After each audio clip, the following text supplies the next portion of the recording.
Good morning and welcome to this Ricardo webinar on renewable energy's role in decarbonising international shipping. This Ricardo webinar is jointly together with Environmental Defence Fund Europe. So the webinar today is based on a Ricardo report that's called Sailing on Solar that we produced for Environmental Defence Fund Europe.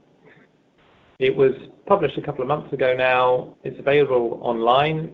The link is there on the screen. And it was promoted during the International Maritime Organization's 74th meeting of the Marine Environmental Protection Committee in London in May.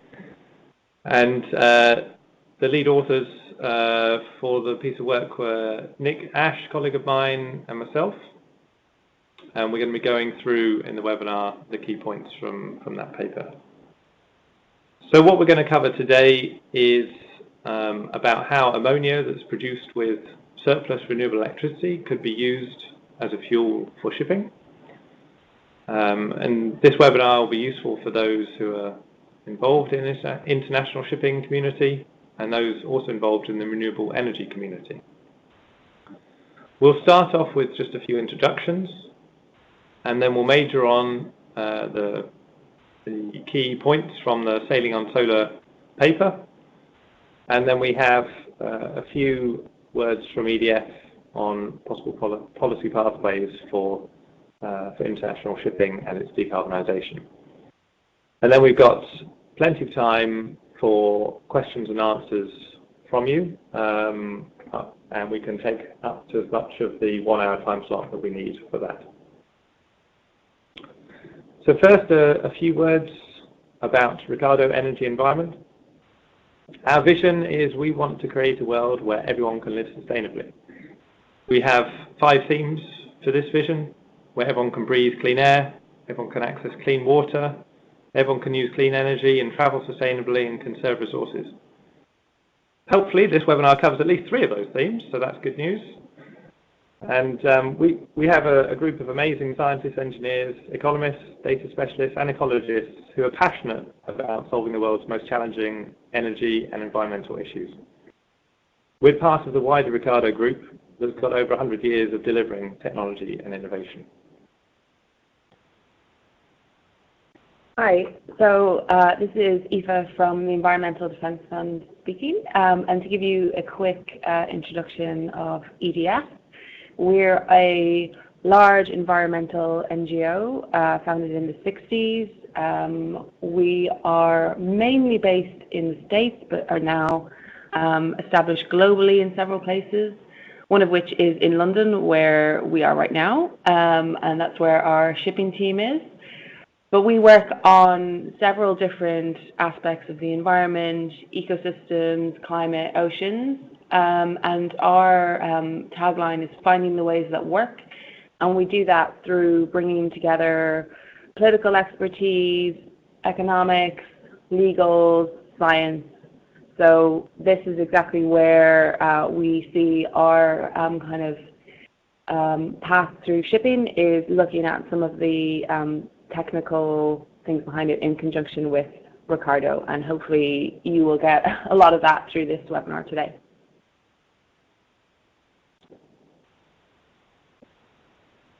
So just to show you who's on the webinar from our side today, as I said, my name is Tim Scarborough. I'm an Associate Director here at Ricardo Energy Environment.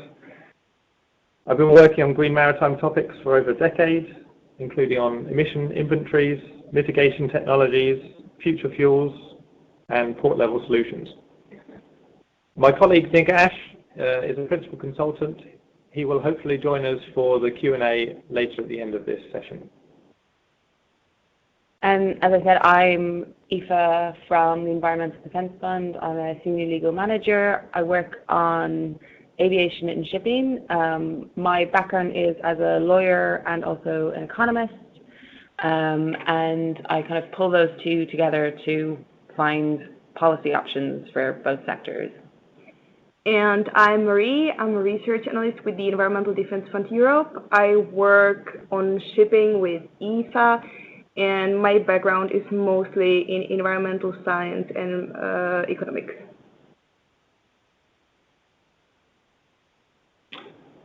Just a quick word, if you've got any questions, a housekeeping slide for you that you can submit your questions or comments in writing at any time during the webinar.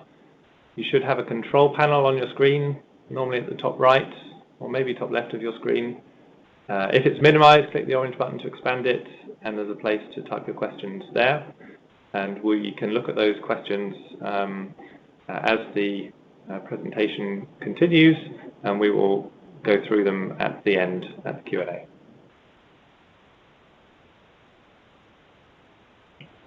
So to begin the webinar proper, just to reconfirm that action on climate change is becoming more urgent across the world.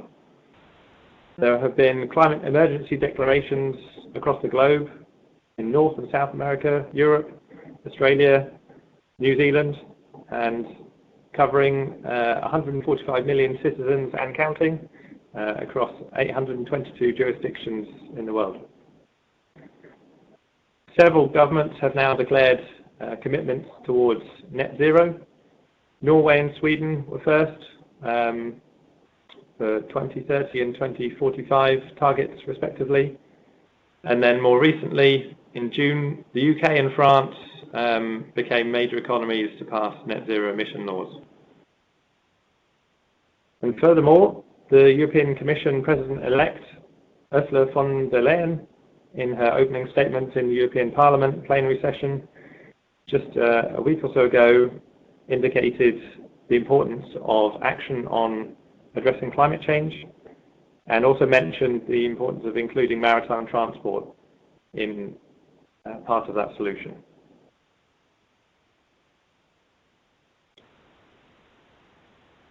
So what you see on the slide now is a graphic showing the projected emissions from international shipping as estimated by the International Maritime Organization. The IMO has set itself a target for international shipping of decarbonising quite substantially by minus 50% in 2050 compared to 2008 emissions. And you can see, based on the business as usual projection in this graphic, that that's quite an ask.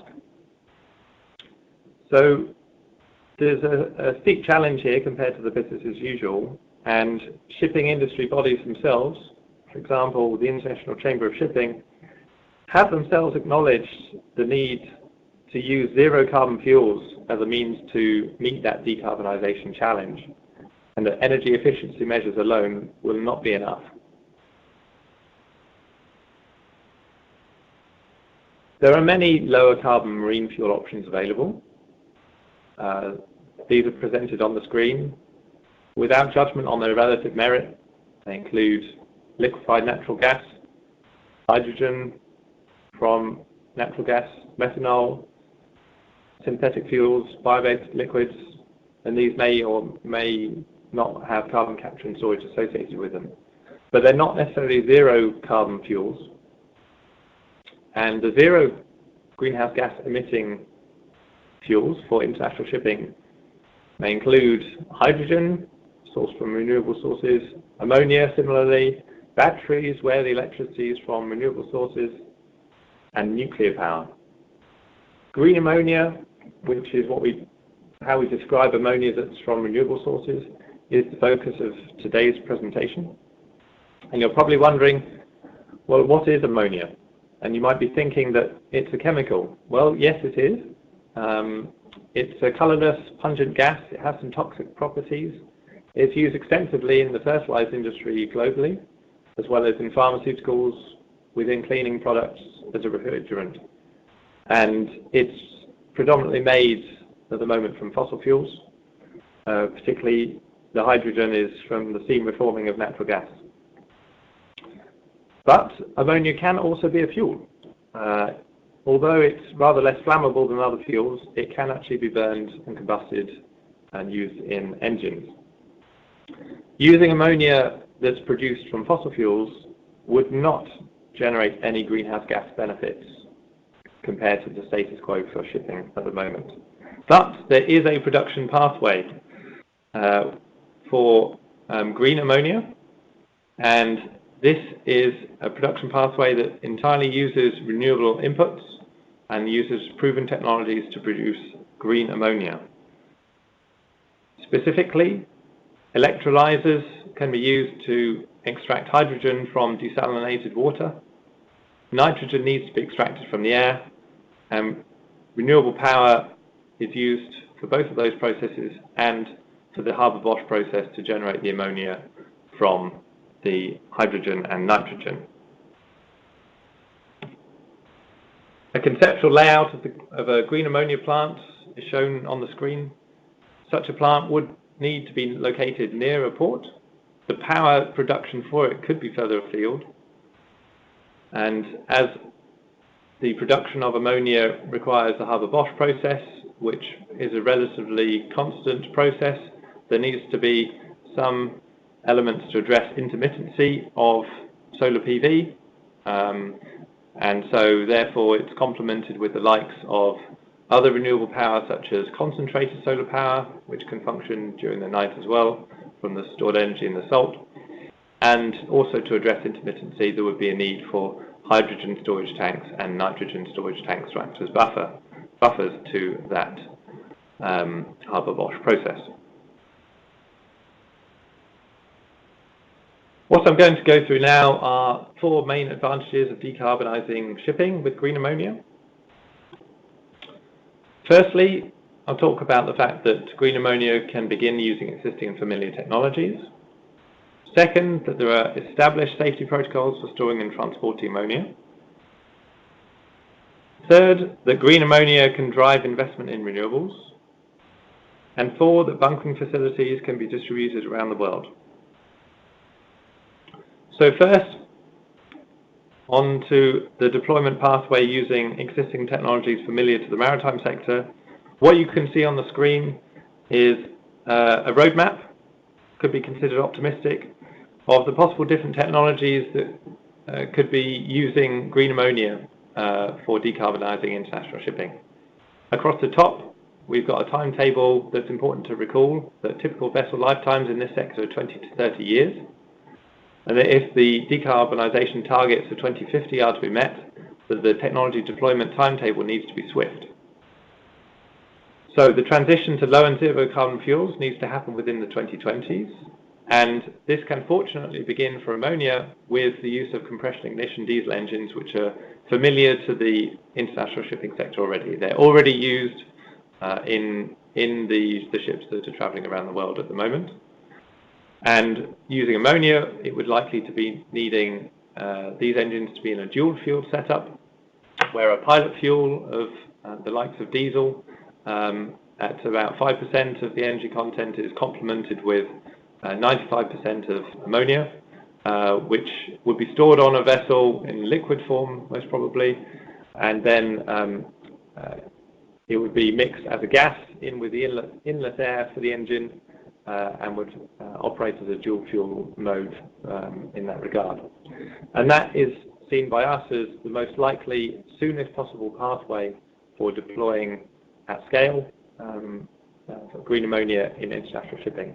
But it's not the only possible pathway. There's also the option for spark ignition engines, which are being developed today in smaller scale. And this pathway has the potential to be completely zero carbon because it doesn't necessarily need to have a pilot fuel of a hydrocarbon fuel. It could use hydrogen that's cracked from the ammonia on board as the support fuel. But the support fuel is needed due to the point I mentioned earlier, that ammonia is not particularly combustible, and so the additional fuel is necessary for generating stable combustion conditions. The bottom 2 rows on the roadmap are indicating that ammonia can be used together with fuel cells. 2 possible pathways here. Ammonia can be used as a hydrogen carrier, so the fuel cell is a conventional hydrogen fuel cell, and the ammonia is simply used as a means to store hydrogen on board vessels. The reason for doing that is because ammonia stores more hydrogen than hydrogen stores as hydrogen, because ammonia brings the bonds within ammonia bring the hydrogen atoms closer together than hydrogen is stored in liquid form. The other option is ammonia used directly in a fuel cell, so that would be in solid oxide fuel cells. These are a little bit further away in terms of technology readiness at the moment and would need to be demonstrated into the 2030s. So as we can see, there are multiple option pathways.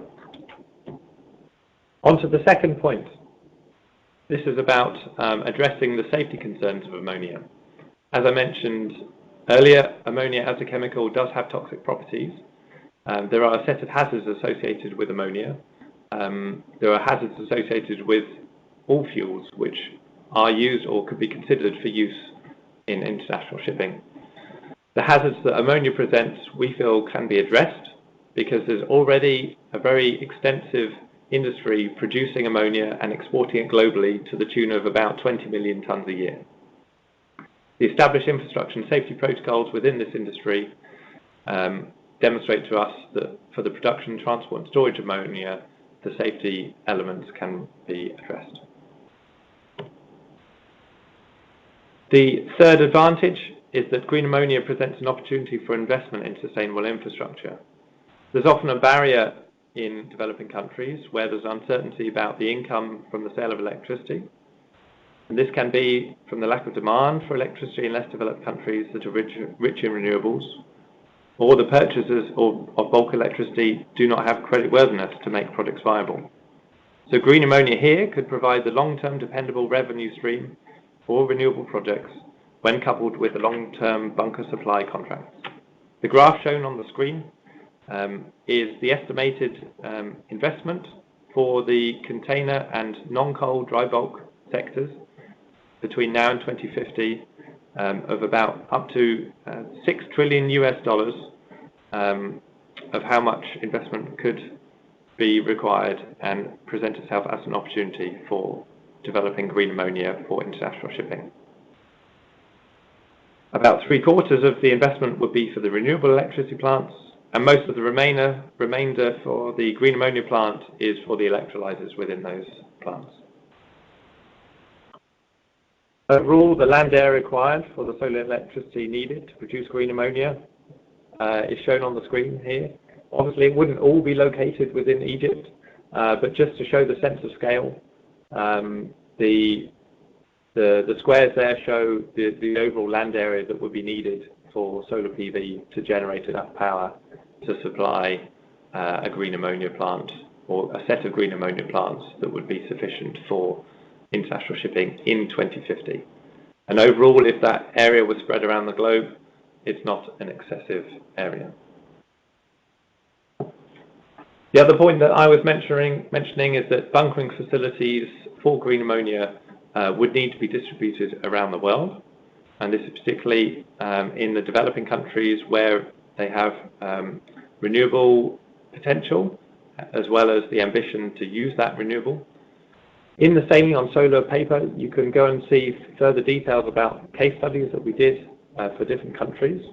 And the more detailed case study from the paper was about Morocco. Indeed, Morocco was chosen. It's located along busy shipping lanes, as you can see in the graphic there, which shows the density of ship positions from automatic identification system data. It has abundant renewable resources, and it has the ambitions to expand and use those resources. It also has an established inorganic chemistry sector where ammonia is already stored and in use near ports. So to summarize those points again, we have point number one, that the development of green ammonia can begin using existing and familiar technologies. We've covered that point. There are established safety protocols for storing and transporting ammonia. Tick. Green ammonia can drive investment in renewables. That's a great opportunity for developing countries. Tick. And bunkering facilities would need to be distributed around the world. And we've demonstrated with case studies in the Sailing on Solar paper that the likes of countries such as Morocco, other countries we've covered such as Chile, that this is entirely plausible, and the renewable potential available in those countries is more than sufficient to meet the needs. So it begs the question, why isn't this happening already? Why aren't we doing it now? And of course the answer is cost. At the moment, the costs of green ammonia are too high, even with the lowest foreseen renewable electricity costs for the latest investments that are happening in the Middle East and North Africa.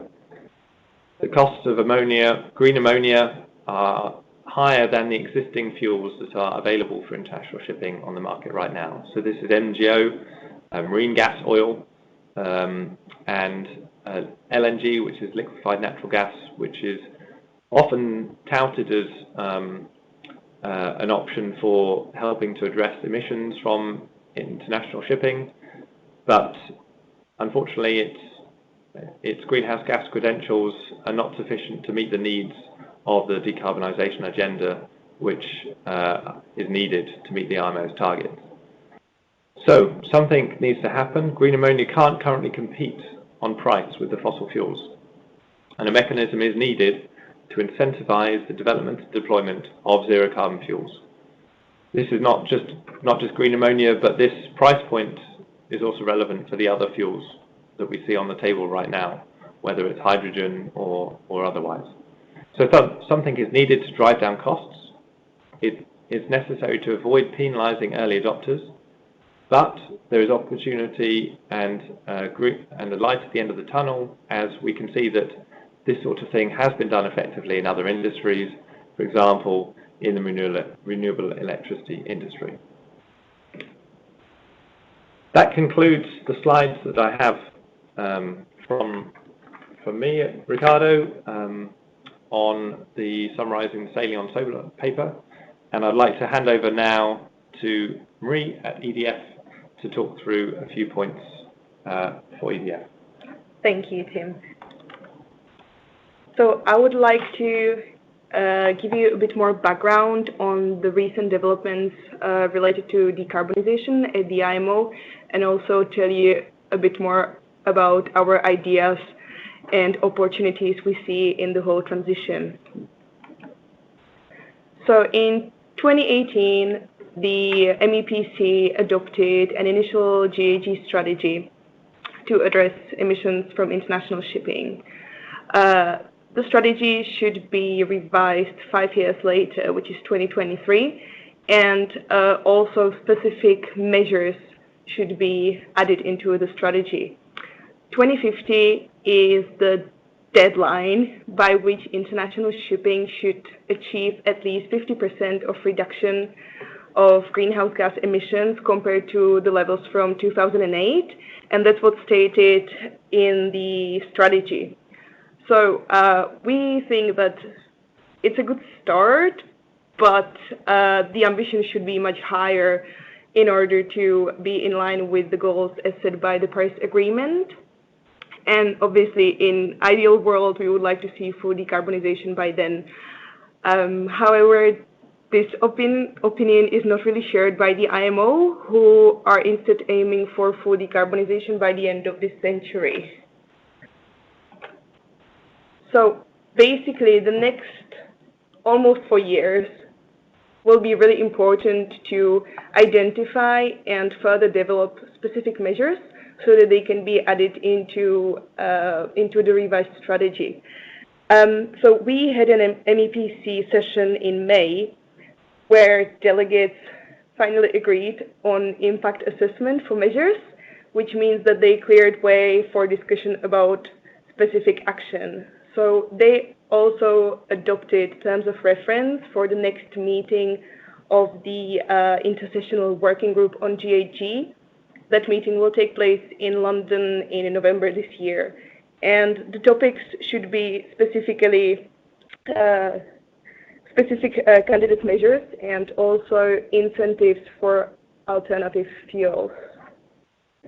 Now, when we speak about alternative fuels, I think that, so in general, probably everyone will agree that the shipping industry has to decarbonize and that alternative fuels are probably the way. But if you start speaking about specific measures, it becomes a bit more complicated, and the agreement is just not there at the moment, which is obviously caused by many factors. Every member state has their own issues, and they have a lot of concerns, such as how they will be able to stay on the decarbonization pathway, if they will be able to afford some of the new technologies, how the whole transition process will affect their economies or their trade patterns. And we obviously understand all of these concerns, and we've been trying to look into other sectors that have been decarbonizing successfully to see if we can draw any lessons and maybe use them for shipping. So,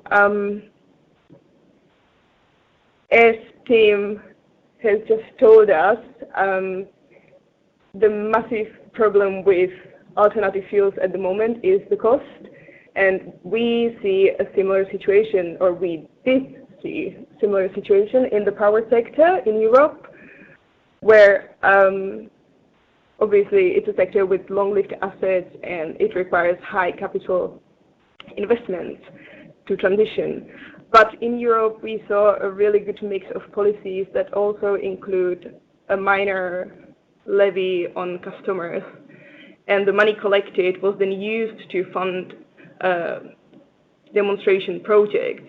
And at the moment, the cost of renewable plants is basically competitive with conventional energy plants. So we are trying to look how we could apply this in shipping as well. And that's why we came up with an idea of something we call a carbon fund for innovation. And so we are assuming that there would be a carbon price in place.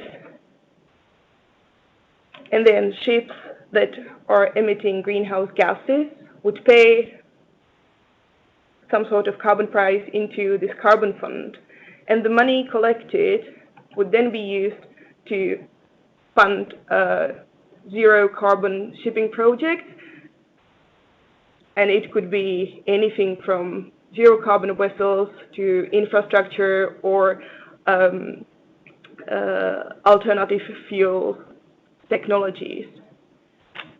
And the idea is that there would be money or investment drawn into the sector, and over time the cost would just go down.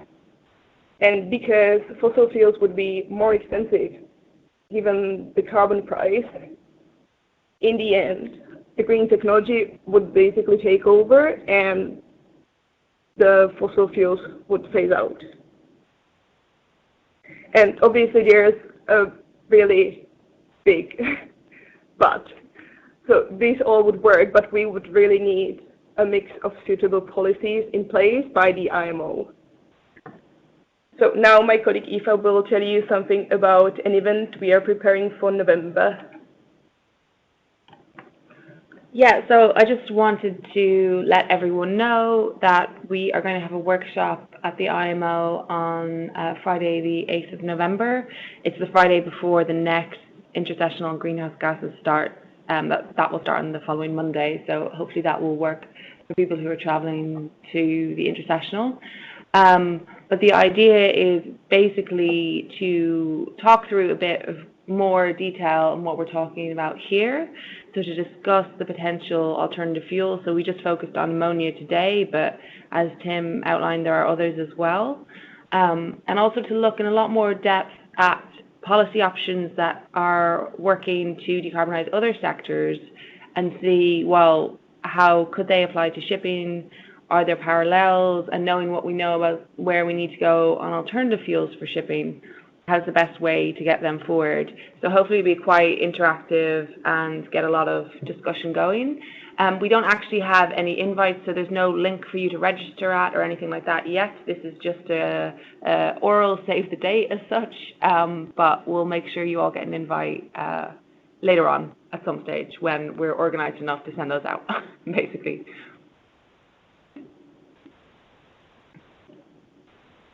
Okay, thank you, Aoife. Thank you, Marie. So that concludes the presentation part of this webinar.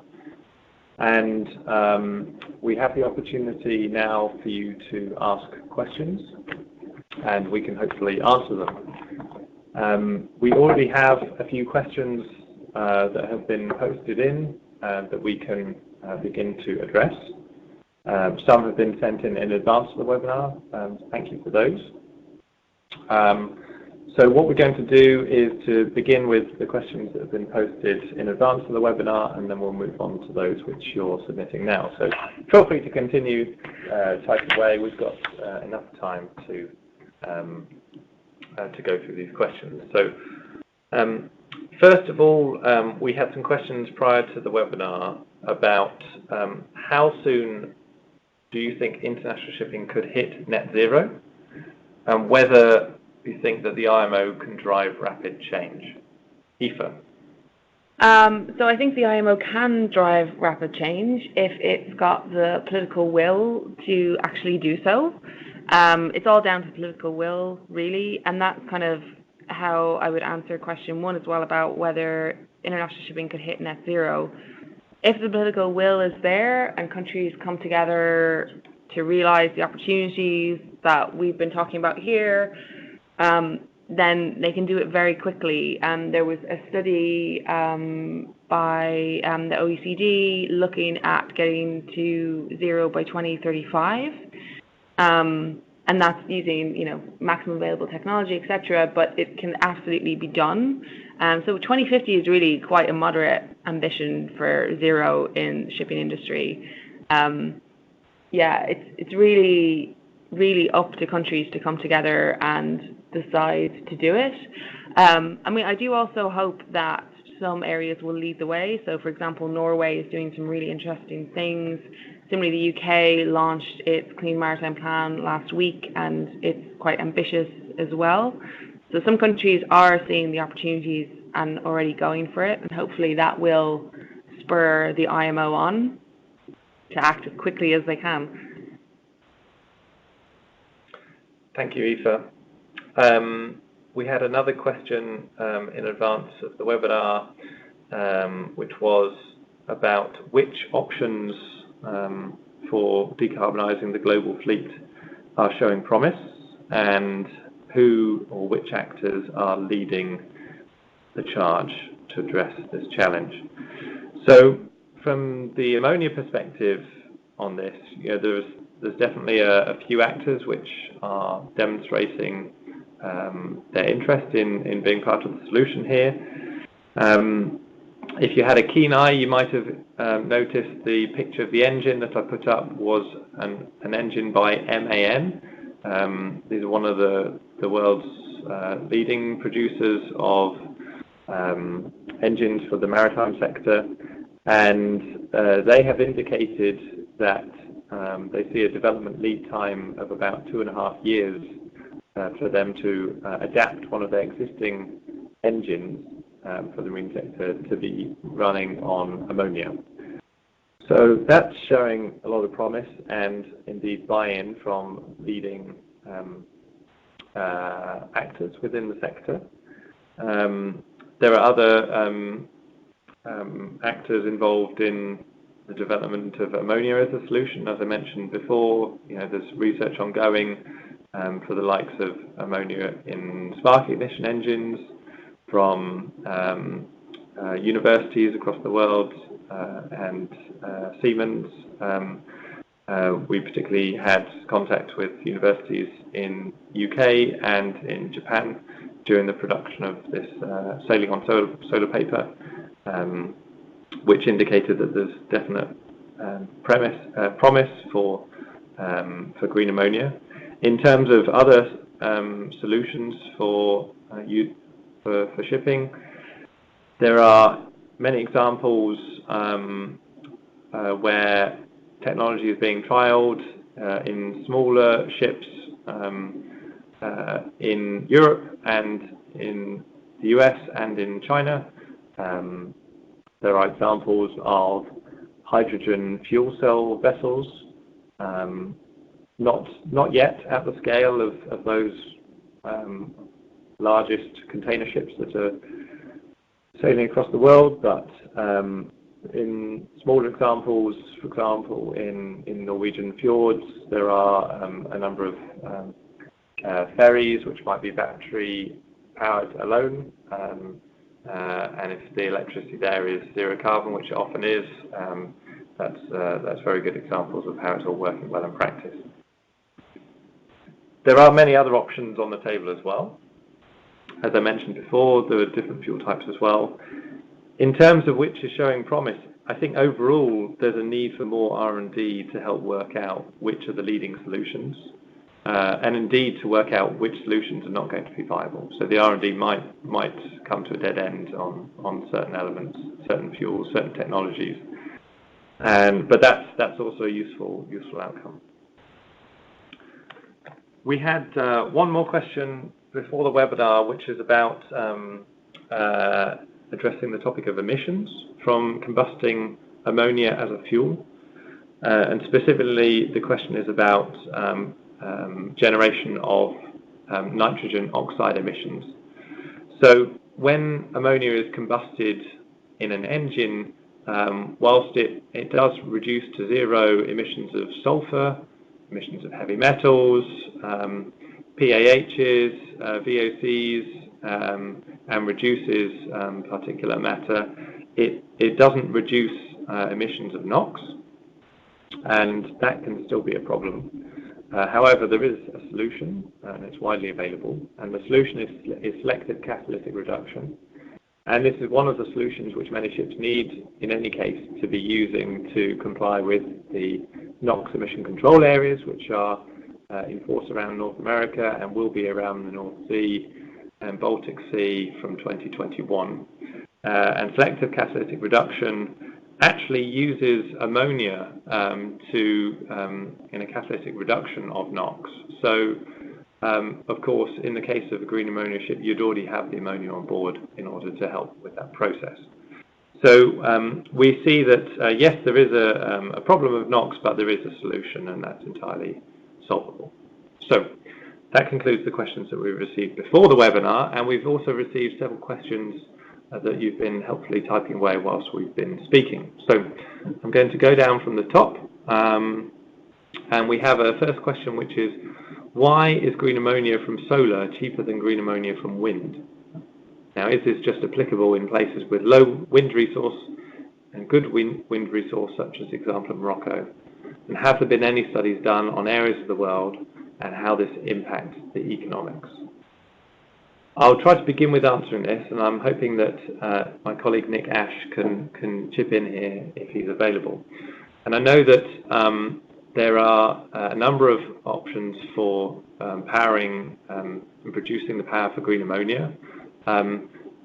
Solar is not necessarily cheaper than wind. It is going to depend on which location is chosen. Obviously, producing green ammonia, it doesn't matter which electricity source is used as long as it's renewable, and as long as it's complemented with aspects to address the intermittency, as I highlighted in the presentation earlier. Nick, have you got some further responses to this question? No, thanks, Tim. I think you covered the answer very well. I think that the question probably came from the figure that showed the different potential price ranges of ammonia near the end of your presentation. And just to speak to, if that is the reason, to speak to why that is the case, it's simply because the lowest price for wind, when those calculations were done, was lower than the lowest price that was higher than the lowest price that was available for solar. So it is very much, as you said, it's very much dependent on the electricity price, which is very much dependent on the location that it's being generated. Thanks. Thank you, Nick. Hopefully that answers that question sufficiently. The next one is, does IMO have the power to legislate for such a levy, as Marie, you were mentioning in your presentation? If so, do you think that they ever could in their current governance structures? And if not, who would implement it? Aoife? Yeah, so I can answer that pretty quickly. The answer is they do have the power to legislate for such a levy. As a lawyer who loves to write big, detailed papers, I actually have a paper on exactly that question, which you could find on our EDF website. Or if you email me afterwards, I'm happy to send it over to you if you do want to fall asleep reading it at some stage. But essentially, the IMO has the power to do whatever it wants. It's the kind of baseline of where they are. And again, it comes back to the political will. I think they could in their current governance structures. I think their governance structures are actually quite good, especially when I compare them to other UN organizations. I mean, for sure, they're not perfect. And they can definitely do with more transparency, I think, would help. And they are starting to realize that themselves. Even just last week, the IMO Council agreed some measures to bring in some more transparency. But for sure, it's not going to happen this year or next year, maybe the year after, who knows. But the final part about if the IMO wouldn't do it, who would implement it? I mean, I think this comes back to kind of what I spoke about a little bit earlier about countries leading the way. So Norway and the UK doing some very interesting things. I think the EU is obviously a super important regional force here, and the EU has made it very clear that they are going to ensure that shipping decarbonizes. And they've said, you know, we'd like it to happen in the IMO, but if it doesn't, the EU is going to forge ahead one way or the other. So, yeah, I think that's probably the region where it will happen first, if not in the IMO. Thank you, Aoife. We have the next question is saying that examples provided focus on solar as a renewable energy source of choice. Is there something particularly synergistic about solar, or might offshore or onshore wind also be utilised? Absolutely right. It could be any source of renewable power. There's nothing particularly about solar that's necessarily more important than, or more useful than wind power. The example that we included was for Morocco, and we looked there at not only solar but also wind resources as well. And in the paper, which I linked to in the presentation, the case studies that we put in throughout the paper did consider other sources of renewable power as well. So perhaps it was a slightly misleading headline calling the paper Sailing on Solar, but we just like the ring of that for the paper. But absolutely, other renewable sources could indeed be utilised. The next question is how to get an invite to the IMO meeting. Yeah, so there's no list or anything you need to be on yet. I mean, if you've registered for this webinar, then we can probably take care of you. I'll figure that out with Ricardo. But also, I guess, if you keep an eye on the EDF Europe Twitter, we will put out, we would advertise this webinar, and that workshop will be on there as well.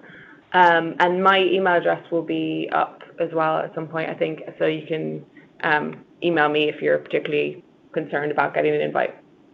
Yes, the contact details for all of us, the speakers today, will be on the screen at the end of the presentation. The next question that we've received is a topic which I've already covered, and the question was, using ammonia in compression ignition engines still results in NOx emissions. How are these being considered, and what about impacts of desalination? So I've addressed the point about NOx, and I wonder if I should just add into the point that I made earlier, which is that selective catalytic reduction systems often are paired with ammonia slip catalysts, because of the fact that ammonia is used to reduce the NOx emissions. And that would indeed be necessary in these cases as well, because what we don't want is ammonia slip emissions occurring in this case. So that point is addressed from our perspective. And the question was, what about the impact of desalination? Well, the desalination plants would also be powered with renewable electricity in the foreseen pathway. So hopefully the impacts of those facilities is reduced. The next question that we have submitted is, if higher ambition is possible, well, the current target is moderate, and all that is lacking is political will, how do we drive that political will? It's a good question. Aoife, have you got some thoughts? Yeah, well, I mean, it's kind of my day job to try and drive that political will, so hopefully I'm working on it. But yeah, I mean, I think for me, part of it is about getting countries to understand the opportunities from these fuels. So that's kind of how we're trying to frame this in many ways. Is there's going to be a huge amount of investment going into countries around the world, predominantly developing countries, to build out these renewable plants and then ammonia or hydrogen or whatever it's going to be. So there's a huge opportunity for countries from that. And unfortunately at the moment, most countries seem to be focusing on the negative impacts. And so really trying to spread the positive message about the development in these countries, I think should hopefully change the dynamic a little bit. Thank you. The next question we have is, we mentioned efficiency, so efficiency measures can't get us to zero in terms of decarbonising shipping. But do energy efficiency measures still have a part to play in the short, medium or long term?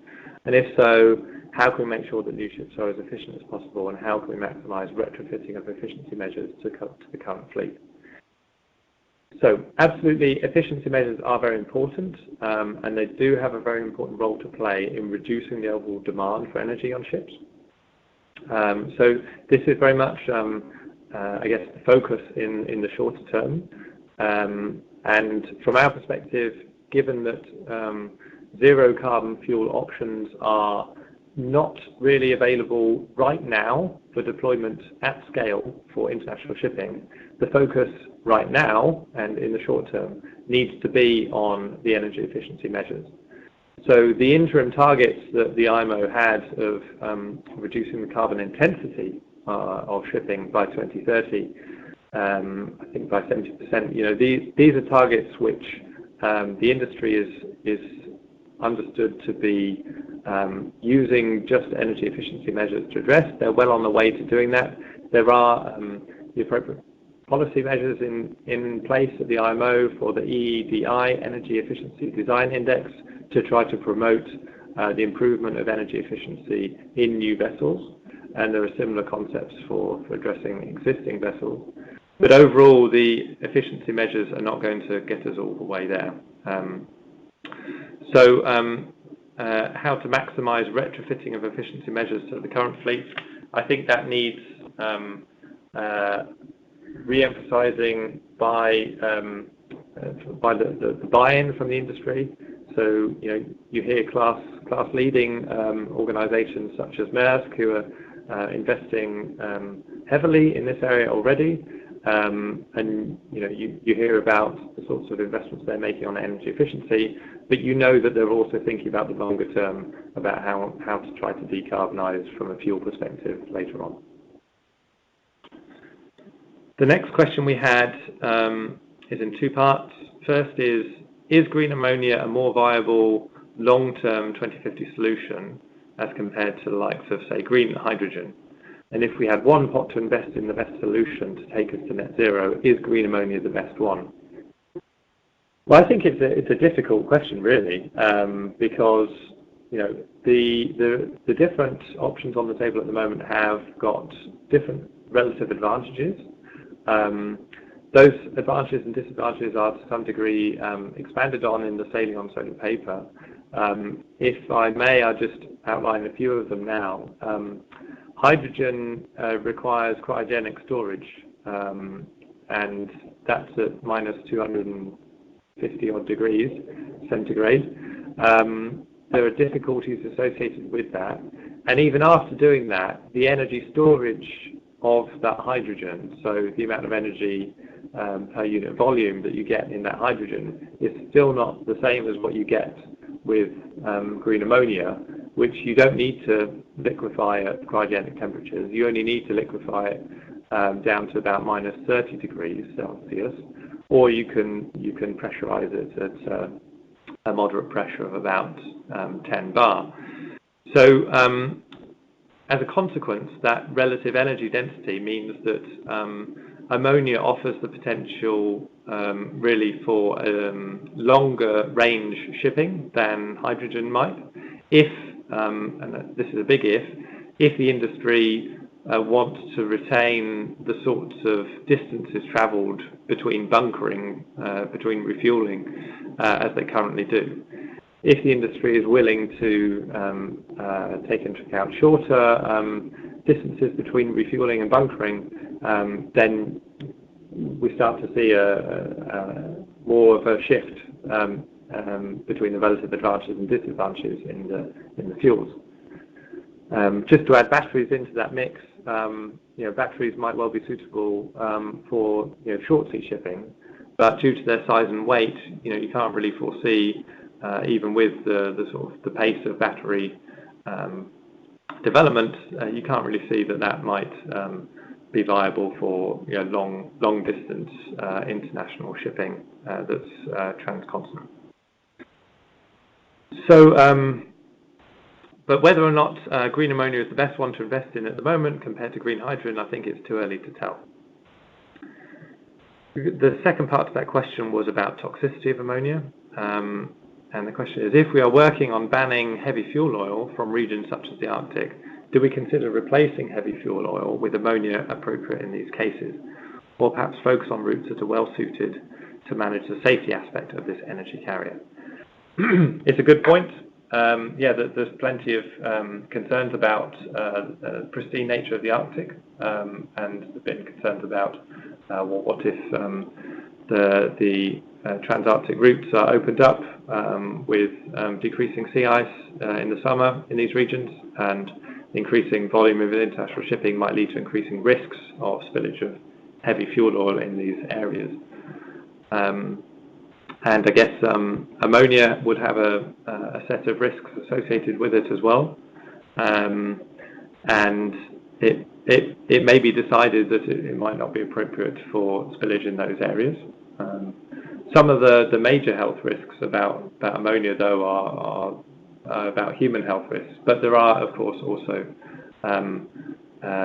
some impacts on aquatic life if there were spills. I would just add to that a little. That I think you're right in that as well. Ammonia will probably be trialled on specific routes first.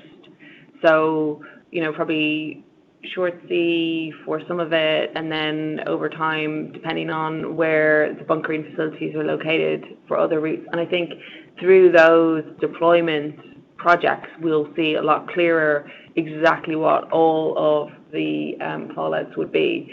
But I mean, for sure, there are, as Tim said, ways that we're dealing with all of the toxicity, and from, the research I know of anyway, it looks like a much less impactful thing than a spill of heavy fuel oil. So let's hope we don't have that anyway. Thank you. So the next question that's been posted is a point which I think I've already really addressed, which is outlining why green ammonia is preferable to hydrogen. It's pointed out that there's multiple processes going on to generate the green ammonia, whereas the hydrogen path is a bit more straightforward.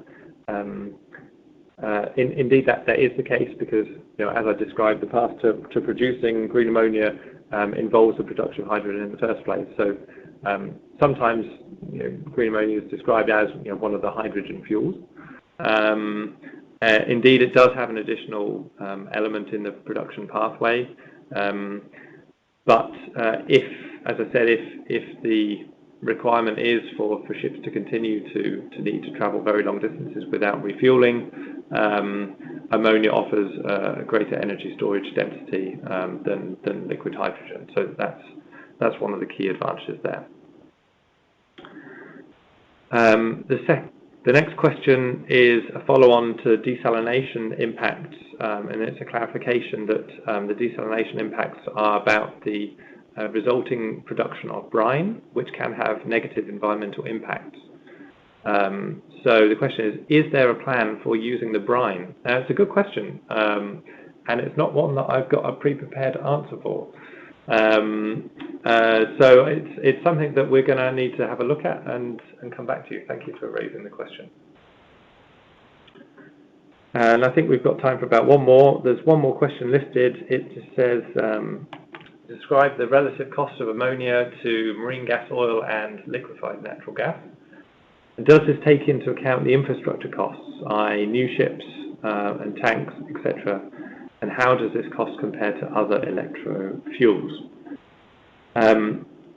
Certainly, there would need to be costs of new vessels and infrastructure, and these are important costs to try to take into account. Nick, Ash, are you still on the line and able to help answer this question? Yes, certainly.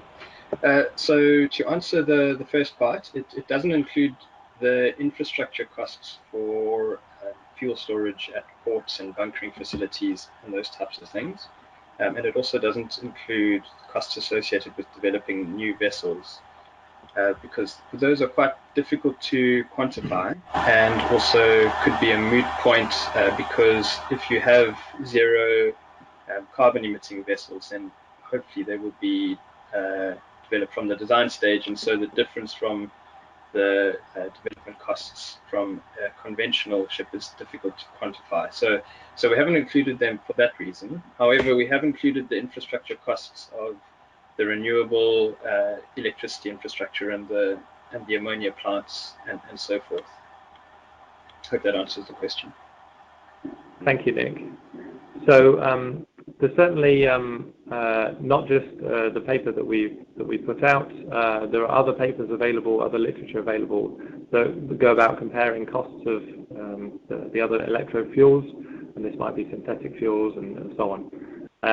So I invite further work in this area, because obviously with it being such a set of new concepts, there will indeed be, I'm sure, many further cost estimates to compare these different fuels. Certainly there is a cost difference at the moment, and that's something which the policy measures need to address. That's going to conclude the webinar for today. We've run through all the questions. Thank you very much for posting all those questions. Our contact details are available on the screen there for you, should you wish to get in touch. We'd love to hear from you. And thanks once again for listening. Thank you. Bye. Bye.